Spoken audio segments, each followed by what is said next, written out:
জীৱনত দুখ নথকাহেঁতেন সুখৰ মূল্য কেতিয়াও নাথাকিলেহেঁতেন আৰু বিচাৰোতে সকলো পোৱাহেঁতেন ওপৰৱালাৰ প্ৰয়োজনেই নাথাকিলহেঁতেন। কালি যেতিয়া আইনা আছিলোঁ সকলোৱে চাই চাই গৈছিল, কিন্তু আজি যেতিয়া ভাঙি গ'লোঁ সকলোৱে নিজক বচাই যায়। আমাৰ মানুহবোৰো তেনেকুৱাই, যেতিয়া স্বাৰ্থ থাকে ওচৰলৈ আহে, কিন্তু স্বাৰ্থ যেতিয়া পূৰণ হয় তেতিয়া আঁতৰি যায়। কাৰোবাৰ আচল পৰিচয় তেতিয়াহে পোৱা যায় যেতিয়া আমাৰ মূল্য কাৰোবাৰ ওচৰত নাইকিয়া হৈ যায়। জীৱনত এটা কথা সদায় মনত ৰাখিব, সদায় শান্ত থাকিব, তেতিয়াহে শক্তিশালী হ'ব পাৰিব। কিয়নো লোহা ঠাণ্ডা হ'লেহে মজবুত হয়। গৰম হৈ থকাৰ অৱস্থাত ইয়াক যিকোনো আকাৰ দিব পাৰি। এটা সৰু পৰুৱাই আপোনাৰ ভৰিত কামুৰিব পাৰে, কিন্তু আপুনি পৰুৱাৰ ঠেঙত কামুৰিব নোৱাৰে। সেয়ে কেতিয়াও কাকো সৰু বুলি নাভাবিব, কিয়নো সি এনেকুৱা এটা কৰিব পাৰে যিটো আপুনি নোৱাৰে। যেতিয়া আমাৰ নখ বাঢ়ি যায় তেতিয়া আমি নখহে কাটো, আঙুলিটো নহয়। যদি সম্পৰ্কত ভুল বুজাবুজি হয় তেন্তে ভুলটো শেষ কৰক, সম্পৰ্ক নহয়। বন্ধুসকল, শুনাৰ অভ্যাস কৰক, কিয়নো আপোনাৰ বিষয়ে কোৱা মানুহৰ অভাৱ নাই। সহাৰ অভ্যাস কৰক, কিয়নো কন্দুৱা মানুহৰ অভাৱ নাই। ওপৰলৈ উঠিবলৈ যত্ন কৰক, কিয়নো লেংমৰা মানুহৰ কোনো অভাৱ নাই। সত্য পথত চলিলে কষ্ট হয় সঁচা, কিন্তু ইয়াৰ এটা সুবিধা আছে, সেইটো হ'ল এই পথত সকলোৱে যাব নোৱাৰে। কোনোবাই যদি আপোনাৰ খবৰ লোৱা নাই তেন্তে চিন্তা নকৰিব, কিয়নো এইখন পৃথিৱীত খবৰ লোৱা মানুহৰ সংখ্যা কম, কিন্তু খবৰ বিয়পোৱা মানুহৰ সংখ্যা বেছি। দৰ্শকসকল, আশাই আমাক কেতিয়াও এৰি নাযায়, কিন্তু আমিহে আশা এৰি দিওঁ। সকলো মানুহেই নিজৰ জেগাত ঠিকেই থাকে, কিন্তু আমিহে প্ৰয়োজনতকৈ বেছি ভাল বুলি ভাবোঁ। এই 6 প্ৰকাৰৰ মানুহৰ পৰা সদায় সাৱধানে থাকিব। 1. দুমুখীয়া মানুহৰ পৰা। 2. শত্ৰুৰ বন্ধুৰ পৰা। 3. ভ্ৰমণত অচিনাকি মানুহৰ পৰা। 4. অনবৰতে প্ৰশংসা কৰা মানুহৰ পৰা। 5. প্ৰয়োজনতকৈ বেছি আপোন দেখুওৱা মানুহৰ পৰা। আৰু 6. সময়ে সময়ে কথা বদলোৱা মানুহৰ পৰা। বন্ধুসকল, জীৱনত যিসকল মানুহে আপোনাক দৌৰি দৌৰি হৰুৱাব নোৱাৰে, সেইসকল মানুহে আপোনাক দুখ দি হৰুৱাব বিচাৰে। জীৱনত আমাক সেইসকলেই বেছিকৈ কন্দুৱায়, যাৰ সুখৰ কাৰণে আমি নিজে হাঁহিবলৈ পাহৰি যাওঁ।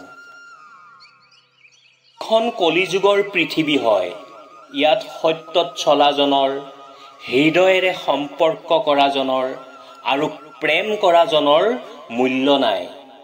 ইয়াত মূল্য আছে সেইজনৰ যিয়ে দেখুৱাবলৈ এইবোৰ কৰে।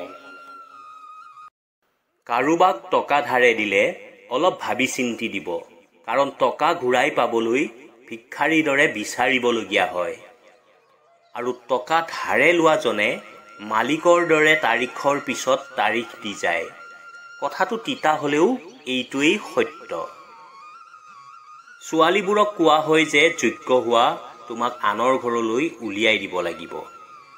কিন্তু এজন ল'ৰাক কেতিয়াও কোৱা নহয় যে তুমি যোগ্য হোৱা, তোমাৰ ভৰসাত কোনোবাই নিজৰ ঘৰ এৰি তোমাৰ ওচৰত আহিব।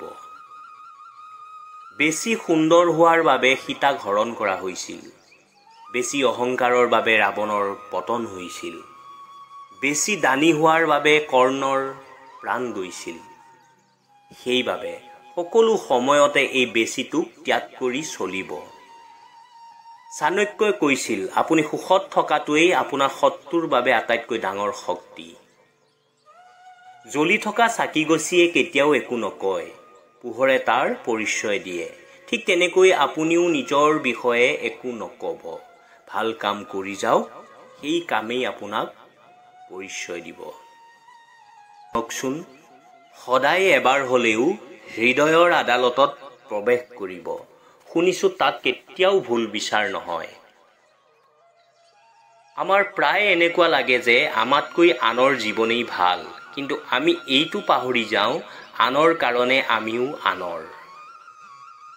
আপোনাক যদি কোনোবাই পচন্দ কৰা নাই টেনশ্যন নল'ব, কিয়নো সকলোৱে পচন্দটো ইমান বঢ়িয়া নহয়। খঙত অলপ ৰৈ দিয়ক, ভুল হ'লে শীৰ্ণত কৰক, দেখিব সংসাৰৰ সকলো সমস্যাই সমাধান হৈছে। মানুহে জীৱনত আধা দুখ বেয়া মানুহৰ ওপৰত ভৰসা কৰিলে পায়, আৰু বাকী আধা দুখ ভাল মানুহক সন্দেহ কৰিলে পায়। আঘাত লাগিলে বস্তু ভাঙি যায় সঁচা, কিন্তু মানুহ আঘাততহে সৃষ্টি হয়। মানুহে তোমাক নুবুজিলে তুমি চিন্তা নকৰিবা, চিন্তা তেতিয়া কৰিবা যেতিয়া তুমি নিজক নুবুজিবা। কেতিয়াবা সুখৰ আশা, কেতিয়াবা মনৰ নিৰাশা, কেতিয়াবা সুখৰ ৰেঙনি, কেতিয়াবা বাস্তৱৰ কঠোৰতা, কিবা হেৰুৱাই কিবা পোৱাৰ আশা, আৰু হয়তো এয়াই জীৱনৰ পৰিভাষা। অনুমান ভুল হ'ব পাৰে, কিন্তু অনুভৱ ভুল নহয়। জীৱনত সেইজনহে জিকে যাৰ নিজৰ ওপৰত ভৰসা আছে। জীৱনত এটাই নিয়ম বনাই লওক, কেতিয়াও হাৰ নামানিব, কেৱল আগবাঢ়ি যাওক। এইটো মনত ৰাখক, পৃথিৱীত সফলতা পোৱাটো কেতিয়াও অসম্ভৱ নহয়। বন্ধুসকল, সদায় মনত ৰাখিব, আৰম্ভণি শূন্যৰ পৰাই হয়। পণ্ডিতসকলে ঠিকেই কৈছিল, জীৱনত পৰাজয় বৰণ কৰাটো প্ৰয়োজন নাই আৰু জয়ী হোৱাটো প্ৰয়োজন নাই। জীৱনটো এটা খেল হয়, ইয়াক খেলিব লাগে। মানুহে নিজৰ চেহেৰা আইনাত চায়, আৰু যেতিয়া সেই আইনাখনেই ভাগি যায় তেতিয়া নিজকে বচায়। আৰু এয়াই জীৱনৰ সত্য, এয়াই জীৱন। প্ৰত্যেকৰে জীৱনত সময় আহে আৰু যায়। আনে যিমানে যি নকওক কিয় আপুনি মনে মনে থাকিবলৈ শিকক, কিয়নো সূৰ্যই যিমান প্ৰখৰ ৰ'দ নিদিয়ক কিয় পৃথিৱীৰ সাগৰক শুকুৱাব নোৱাৰে। সকলোতকৈ বেছি বেয়া লাগে তেতিয়া যেতিয়া নিজে সত্যটো জনাৰ পিছতো কাৰোবাৰ পৰা মিছা কথা নীৰৱে শুনিব লগা হয়। পৃথিৱীৰ সবাতোকৈ ভয়ংকৰ মানুহ সেইজন যিয়ে কান্দি কান্দি মিছা কথা কয়। পৃথিৱীৰ সবাতোকৈ সহজ সৰল মানুহ সেইজন যিয়ে হাঁহি হাঁহি ধেমালিৰ চলেৰেও সত্য কথা কয়। কালি যি হৈ গ'ল সেয়া পাহৰিবলৈ সাহস লাগিব, আৰু আজিৰ সৈতে যুঁজিবলৈ শক্তি লাগিব। কাইলৈ যি হ'ব ভালেই হ'ব বুলি ভাবিবলৈ ভৰসা লাগিব। সময়ে যেতিয়া নাচ নচায়, ওচৰ চুবুৰীয়াই তেতিয়া ঢোল বজায়। ভাল চিনি পোৱাৰ ক্ষমতা প্ৰায় চকুৰে নাথাকে, সেয়ে বেছিভাগ মানুহে ভুল মানুহৰ মায়াত পৰি কষ্ট ভুগি থাকে।